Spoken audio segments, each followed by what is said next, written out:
Hey everyone, what's up?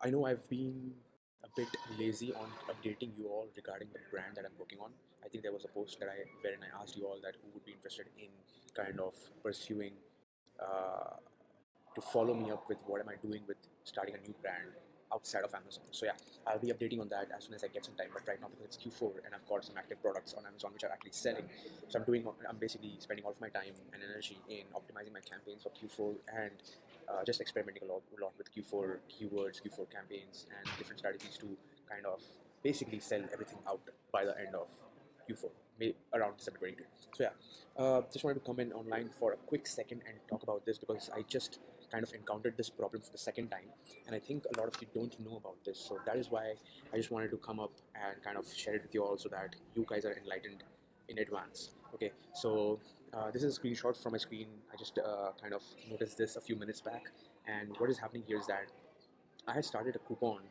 based discounting for a couple of my products. Okay, and basically I don't usually couple them inside the same coupon offering, but this time I did, and one of my products is priced around $30 and the other product is priced around $60. So what happened was, because I put them together in this coupon offer, and my coupon code was only a $2 discount, one of my ASINs was suppressed out of this offer. Okay, this suppression does not mean that Amazon has inactivated your listing. It doesn't mean that people are not going to buy your product. It hasn't affected the product at all, except the fact that the coupon is not going to show up for that particular product, which is priced out $60. Now, why is that happening? Well, this is the reason. Let me just zoom in a little bit. Yeah, that is the reason.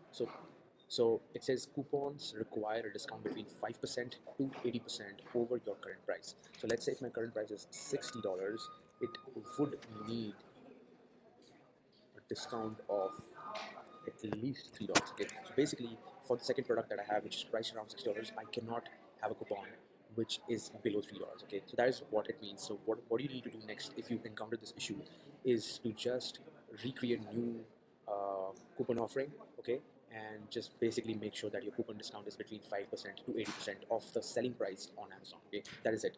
That was a quick bit that I wanted to share with you all. Thank you so much for watching. I'll see you later.